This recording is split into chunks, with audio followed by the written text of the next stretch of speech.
The 1980s had studios tossing around huge budgets like candy at a parade, and when these wild projects flopped, Hollywood called them disasters and shoved them aside. But audiences didn't care. The movies were loud, messy, and full of heart. What critics hated ended up shaping the decade, becoming the films people still can't stop talking about today.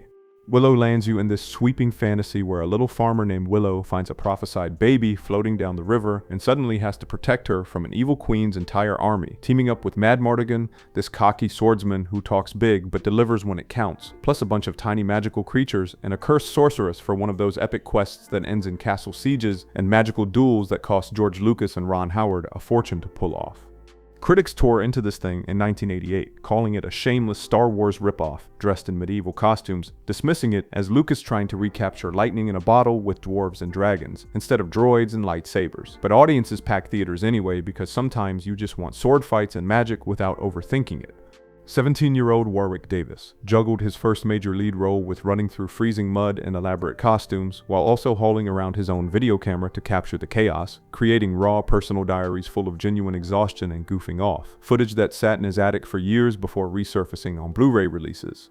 Val Kilmer almost didn't get cast as Mad Mardigan because John Cusack made it deep into auditions, and word is Cusack still gets bummed about losing that role decades later, but Kilmer brought this improvised swagger and offbeat humor that shaped the entire vibe on set. The real gossip, though, is how Joanne Whalley and Kilmer's on-screen tension as warrior princess Sorsha and the rogue mercenary exploded into an actual romance during those brutal night shoots and horseback sequences, leading them straight to marriage after filming Wrapped. The film cost $35 million, and critics hammered it for being derivative. But none of that mattered to fans who wanted heroes worth rooting for, turning Willow into a cult classic that still has people debating a sequel series 35 years later. Twins had to be the stupidest pitch anyone ever greenlit. Arnold at the absolute peak of his action hero fame, playing a genetically perfect, completely naive guy raised on a remote island who discovers he has a twin brother, and that twin is Danny DeVito as the streetwise hustler drowning in debt and bad decisions in Los Angeles. The whole story has Julius showing up in the city on his 35th birthday, after learning Vincent exists, leading to pure mismatched chaos as they dodge criminals, search for their long-lost mother, and figure out that despite being polar opposites, they're better off as family. DeVito almost walked away from the entire project because he spent weeks doubting whether the tall, short, muscle-brain-buddy formula could sustain a full movie, worried about typecasting and stepping too far outside his comfort zone until Ivan Reitman and Arnold talked him into taking the leap. Arnold made an even wilder gamble by ditching his usual massive upfront paycheck and instead taking a third of the film's profits alongside DeVito and Reitman, a move his agents thought was completely insane, but that ended up earning him more money than his typical explosion-filled blockbusters, when Twins became a box office monster.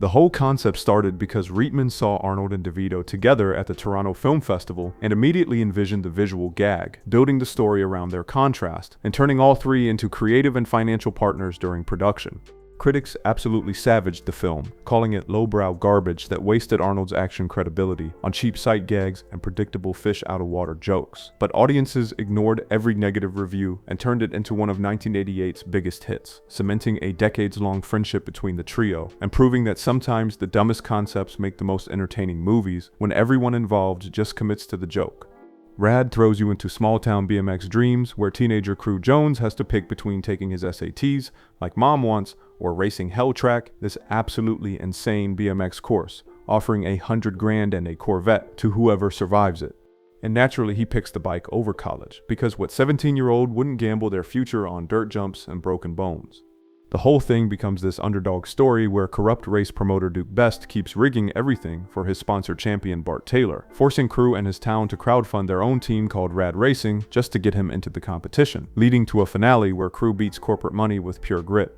Critics dismissed this as reckless nonsense, encouraging kids to break their necks on bicycles, and they weren't completely wrong because parents nationwide started freaking out when kids tried imitating the stunts, leading to local news warnings and some schools literally banning BMX bikes from campus after the movie dropped. Lori Loughlin spent weeks before filming learning actual BMX tricks from pros because she refused to just stand around looking pretty, insisting on doing her own riding in that legendary prom dance scene, where she and Crew freestyle on bikes in front of their classmates, though she admitted years later at fan conventions that the training left her covered in bruises and genuinely terrified of falling. The production shot in Calgary using hundreds of local BMX enthusiasts as extras, with Bill Allen hanging out freely among the crowd and creating this grassroots energy that fed the film's cult reputation. There's this whole underground legend about lost footage from test screenings showing a longer final race where crew nearly loses after crashing, plus an extended dance sequence that got trimmed for pacing, with bootleg clips supposedly floating around BMX festivals but never officially released, turning Rad into this mythical cult classic that parents hated and kids absolutely worshipped for rejecting safe choices and chasing impossible dreams. Roadhouse drops you into this neon-soaked small-town bar, where legendary Cooler Dalton gets hired to clean up the Double Deuce, the roughest dive in Missouri, controlled by corrupt local kingpin Brad Wesley, who terrorizes the entire community through violence and intimidation, leading Dalton to assemble a crew including mentor Wade Garrett and fall for Doc Elizabeth Clay, while dismantling Wesley's empire through escalating brawls that culminate in Dalton ripping a guy's throat out with his bare hands. Critics savage this thing as macho nonsense glorifying vigilante violence, with that infamous throat rip scene becoming the poster child for cinematic excess and sparking genuine moral panic among parent groups who demanded cable censorship and ratings board investigations, leading to heavily edited TV versions that stripped out the brutality and romantic scenes. Patrick Swayze insisted on doing most of his own fight choreography despite nursing a bum knee, resulting in torn ligaments and bruises that nearly shut down production, while Sam Elliott acted as his offset advocate during tense moments with crew when the stunts got too demanding. Kelly Lynch spent grueling days rehearsing emergency room scenes while dealing with crowds of Swayze fans swarming every location, later recounting how the chaos and media attention made real adrenaline blur with fiction during that barn roof love scene. The friendship between Swayze and Elliott gave the film organic believability, with Elliott constantly lightening the mood between takes during those physically punishing night shoots that left the cast genuinely beat up.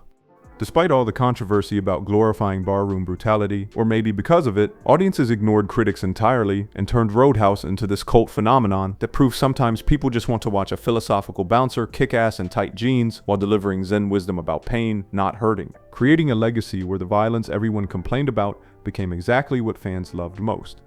Better Off Dead lands you in this snow-covered California suburb where neurotic high schooler Lane Meyer's entire world collapses after his girlfriend Beth dumps him for arrogant ski champion Roy Stalin, sending Lane into a spiral of increasingly ridiculous attempts to end it all that keep getting foiled by his own awkwardness and pure comedic timing, while his bizarre family and eccentric neighbors pile on the chaos until French exchange student Monique shows up to help him rediscover confidence through friendship and a climactic ski race showdown against Roy. Critics had no idea what to do with this thing because it mixed teen romance with surreal cartoon logic and absurdist humor that felt completely out of step with typical 1985 coming-of-age comedies, dismissing it as incoherent nonsense that couldn't decide what kind of movie it wanted to be.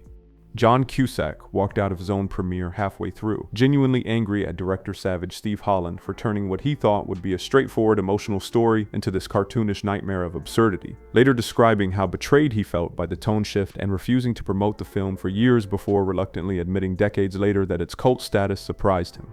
Diane Franklin spent months studying French accents because she was terrified of getting mocked by actual French speakers, eventually bonding deeply with Curtis Armstrong during those freezing Lake Tahoe shoots where they dealt with costume malfunctions and weather delays that made the ski sequences miserable to film.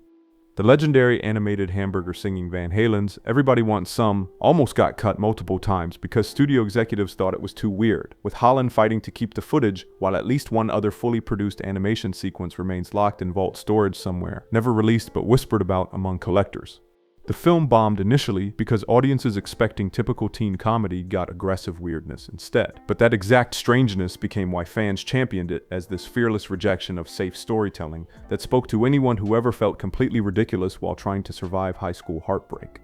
Scrooge takes Dickens' Christmas Carol and drops it into 1980s corporate Manhattan, where Frank Cross, the youngest and most ruthless TV network president in history, treats everyone like garbage while producing a live holiday special, alienating his ex-girlfriend Claire, terrorizing Secretary Grace, and firing employees on Christmas Eve before getting haunted by three increasingly unhinged ghosts who drag him through his past mistakes and bleak future until he crashes his own broadcast with an unscripted redemption speech. Critics were divided on this dark comedy reimagining, some praising Bill Murray's caustic energy, while others complained it was too mean-spirited for a Christmas movie, missing the warmth holiday audiences expected. Murray returned to film after a 4-year break carrying massive pressure, immediately clashing with director Richard Donner over tone and improvisation because Murray kept ad-libbing while Donner wanted him sticking to the script, creating palpable tension that made Murray's on-screen shouting feel genuinely threatening to supporting actors. Carol Kane played the ghost of Christmas Present as this violently slapstick character who beats Murray with toasters and fists, but during one take she accidentally tore his lip open, shutting down production for days while Kane cried hysterically off-set and briefly considered quitting from guilt.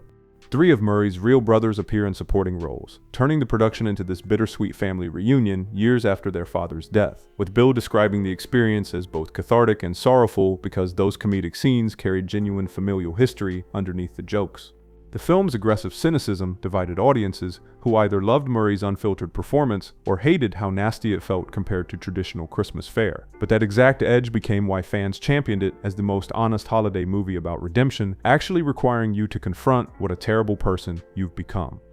Ishtar follows 2 terrible lounge singers, Lyle and Chuck, chasing showbiz dreams until a cheap Moroccan hotel gig accidentally drops them into Cold War espionage involving a lost map, CIA agents, and rebel factions. They're too clueless to understand, while Isabel Adjani's mysterious revolutionary uses them as unwitting pawns in this desert nightmare. Warren Beatty and Dustin Hoffman play against type as complete fools, bungling through sandstorms and gunfire in this absurd adventure that lampoons buddy comedies and superpower rivalries simultaneously. Critics didn't just pan this thing, they turned it into Hollywood's ultimate punchline for wasteful excess after the budget spiraled to $55 million, with politicians citing Ishtar as proof. Studios had lost their minds while industry insiders whispered that director Elaine May's career was finished. Filming in the actual Moroccan desert became sun-baked torture for Beatty and Hoffman, who dealt with relentless heat, unpredictable sandstorms, melting makeup, and heat exhaustion while May told them if the camels could work until noon, so could they, leading Beatty to wander around unshaven, wondering if he'd ever work again, while Adjani collapsed between takes in elaborate dusty costumes. May's perfectionism sparked daily shouting matches with her stars over everything from line readings to whether Beatty should sing flat or sharp in one nightclub scene, a debate that dragged into overtime while bewildered extras watched the meltdown, eventually forcing Beatty to pay production costs himself just to finish the film after the studio cut funding. The backlash was so brutal that Beatty and Hoffman publicly distanced themselves from the project for years, despite defending May's vision, destroying her ability to direct big Hollywood films, and making Ishtar shorthand for industry disasters. But decades later, critics reappraised it as a misunderstood dark comedy, notoriously ahead of its time. Cocktail drops you into New York City nightlife, where cocky ex-Army guy Brian Flanagan can't land a business job, so he starts bartending under mentor Doug Coughlin, learning flair bartending with bottle flips and juggling routines that turn them into the hottest duo in the club scene until Doug secretly hooks up with Brian's girlfriend Coral, causing a bitter split that sends Brian to Jamaica, where he falls for artist Jordan Mooney before Doug shows up married to a rich younger woman and challenges Brian to a bet about seducing women that destroys his relationship with Jordan and forces him to figure out what actually matters. Critics savaged this thing for having a shallow plot that glorified alcohol consumption and depicted bartenders as glamorous party animals with zero acknowledgement of real consequences like addiction or health risks, leading parent groups to complain about normalizing excessive drinking and promiscuity for young audiences, obsessed with Tom Cruise. Cruise spent weeks practicing bottle flipping to nail those bartending sequences that became iconic, though he later admitted the role felt less fulfilling than his dramatic work, calling it fun but shallow and acknowledging it was more about style than substance. The dynamic between Cruise and Brian Brown mirrored their mentor-protege characters, but came with real tension since Brown struggled playing second fiddle to Cruise's exploding star power, though they maintained mutual respect while director Roger Donaldson demanded repeated takes that left both actors exhausted from perfecting synchronized routines. Brown found it challenging dealing with Cruise's increasing ego and media attention as the young star reshaped on-set power dynamics, though no major blow-ups happened. The film grossed over $77 million, despite accusations of irresponsibility for glamorizing the 1980s culture of excess without showing any downside. But that upbeat fantasy tone became exactly why fans loved it as pure escapist entertainment that captured the decade's obsession with style over consequences.